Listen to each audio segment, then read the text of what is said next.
Allahu Allahu Allahu Allah Allahu Allahu Allahu Allah Allahu Allah.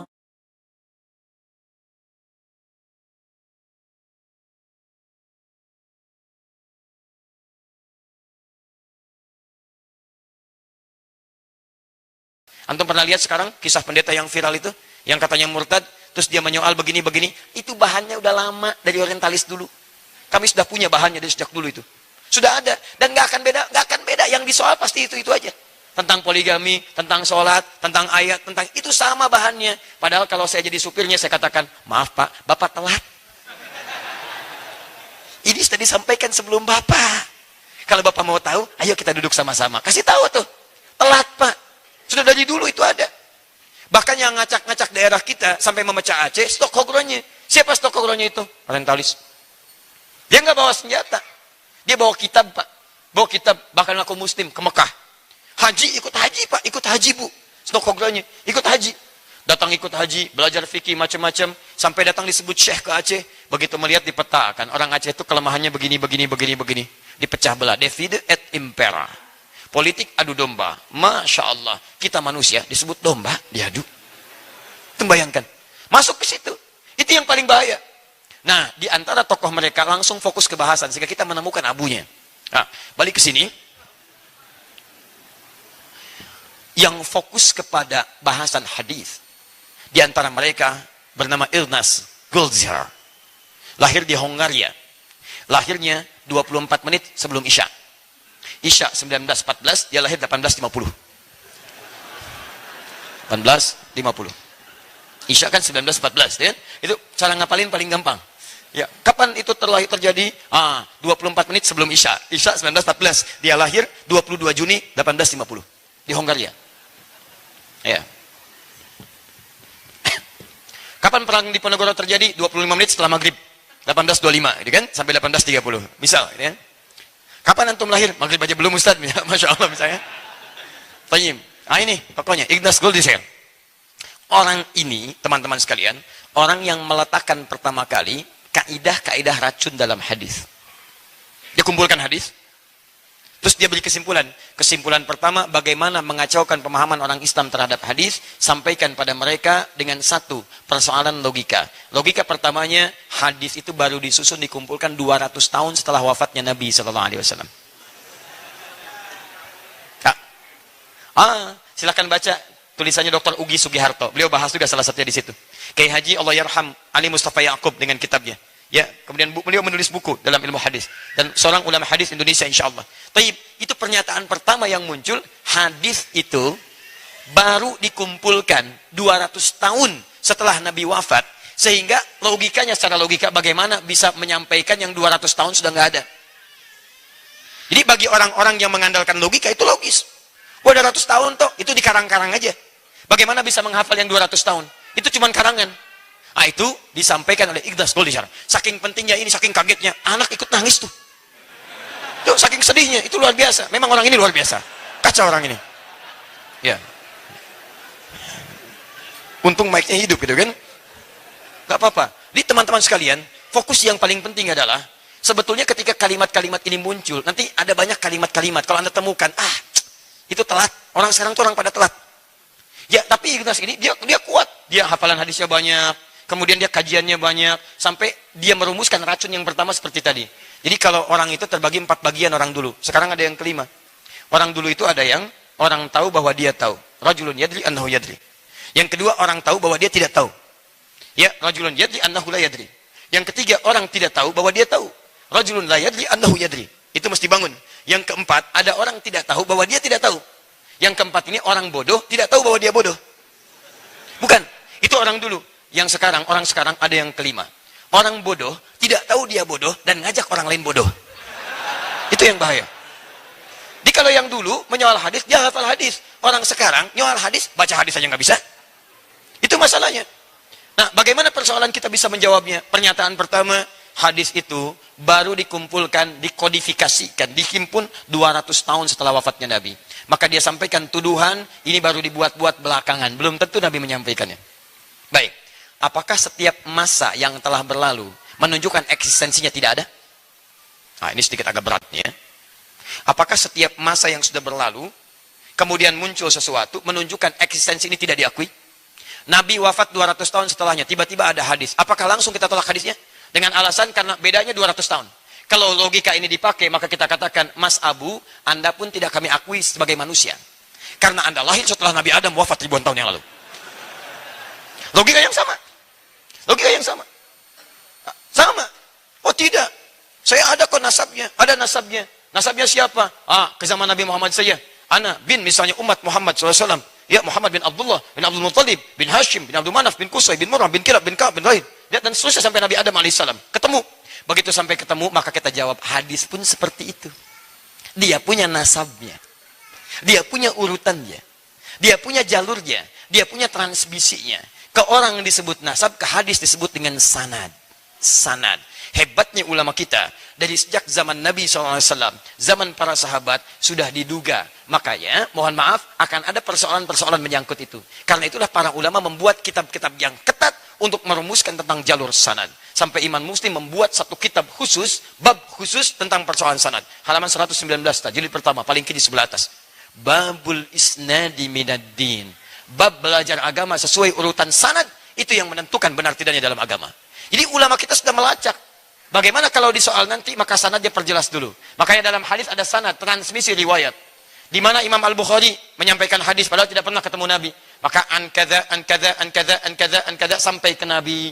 Kalau dipersoalkan, kamu bagaimana bisa mengimpun hadis? Kan baru lahir sekarang. Saya menemukan dari si fulan. Si fulan mengambil dari si fulan. Si fulan mengambil dari si fulan. Si fulan yang mengambil dari si fulan sampai dari Nabi SAW. Apa buktinya dia hidup? Kitabnya ada. Kitab wafatnya Wafayatul A'yan. Al-Isabah fi Tamyiz Sahabah. Kitabnya ini Jarh wa Ta'dil. Ini sifat baiknya, ini sifat buruknya. Sampai ketahuan sifat buruknya pun ditemukan. Ditemukan. Sampai kualifikasi hadisnya. Yang sahih ini syaratnya 5. Mattasala isnaduhu binaqli al-dhabiti, al-dhabiti min ghairi syudzin wala illatin qadihatin. Kalau di luar yang 5 ini turun dhabitnya 1 jadi hadis hasan. Hasan ketemu hasan sahih li ghairihi. Sampai turun semuanya. Hadis dhaif, hadis maudhu, hadis matruk dan seterusnya. Ada turunannya teman-teman sekalian. Semua itu dibuat ketat dan cuma dalam disiplin ilmu hadis yang bisa mengatakan riwayat sampai jelas kepada Nabi SAW. Sehingga hitam dan putih. Ketika diterangkan, kursi pun berubah. Tadinya merah jadi hitam tuh di belakang. Jelas? Hitam. Yang abu-abu nggak ada. Balik ke sini. Jadi ketika ada orang mengatakan misalnya hadis tidak bisa diterima karena 200 tahun dia baru muncul, maka kita jawab dengan logika dulu. Anda pun saya tidak bisa terima sebagai manusia karena Anda terlahir setelah ribuan tahun Nabi Adam wafat. Saya nggak terima Anda. Anda dari ujung kepala sampai ujung kaki, Anda bid'ah. Anda nggak ada di masa Nabi Adam AS. Jadi kalau Anda menolak hadis baru 200 tahun, Anda sudah ratusan ribu tahun, tiba-tiba ada di sini, Anda siapa? Jelas ya? Nah, jadi kalau melawan orang seperti itu, nggak usah pakai dalil. Kecapean.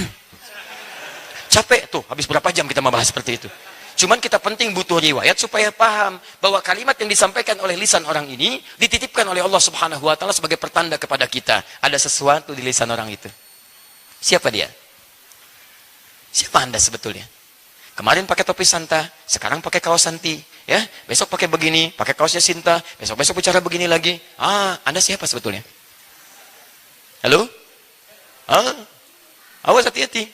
Saya nggak mau sebut nama dan sebagainya, tidak. Karena nama itu kadang-kadang ada yang sama, tapi tidak seperti itu perilakunya. Ada. Teman-teman sekalian memperhatikan para janda-janda dan sebagainya. Ada daerah sampai disebut bikin kaos. Bukan, ada betul. Dia menyampaikan wasiat dari ayahnya. Perhatikan, orang ditinggalkan suami sekitaran, bawa beras, dia sampaikan, bawa beras, dia sampaikan. Sampai disebut ayah para janda, diterjemahkan ke dalam bahasa Arab, Abu Janda. Tapi itu betul, bukan menyebarkan hadis. Hadis ini, bendera begini, aliwa begini, aroya begini. Gak sama. Balik sini, ya coret. Kita tidak menyebut nama, kita menafsirkan nama. Jelas ya?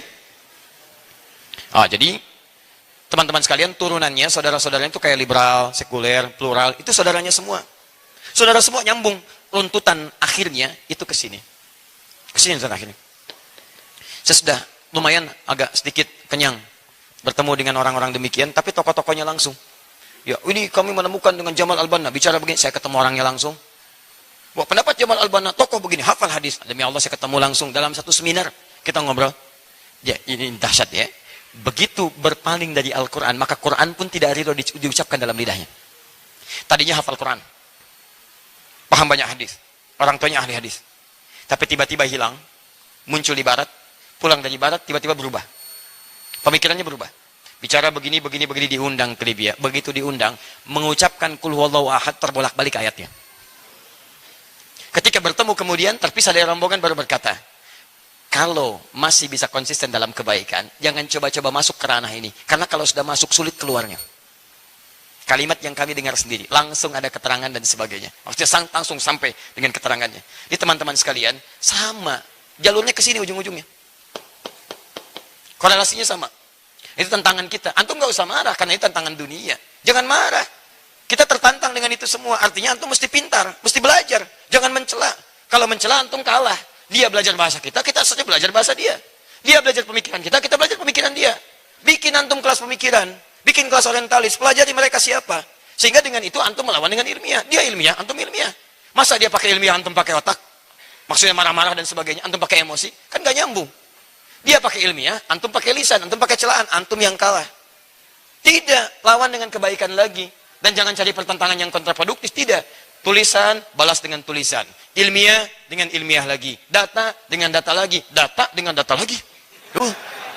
Data kurang, sampaikan. Wah, saya masih ingat itu.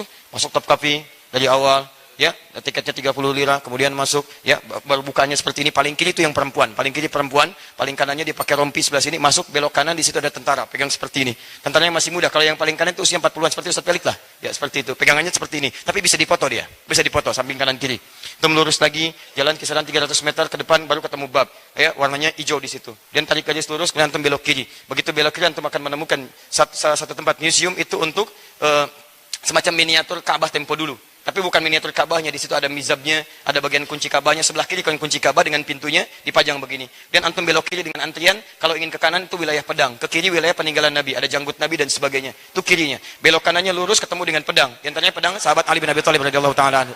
Betul saja. Ya, lurus sedikit pedang Nabi Muhammad sallallahu alaihi wasallam. Di depannya langsung itu bajunya Sayyidah Fatimah radhiyallahu taala anha yang warnanya krem pada satu abu-abu. Gak terlihat seperti baju yang luar biasa. Masih ada sampai saat ini. Saya katakan pada satu teman-teman sekalian, perhatikanlah kesederhanaan menghadirkan cinta yang sangat abadi.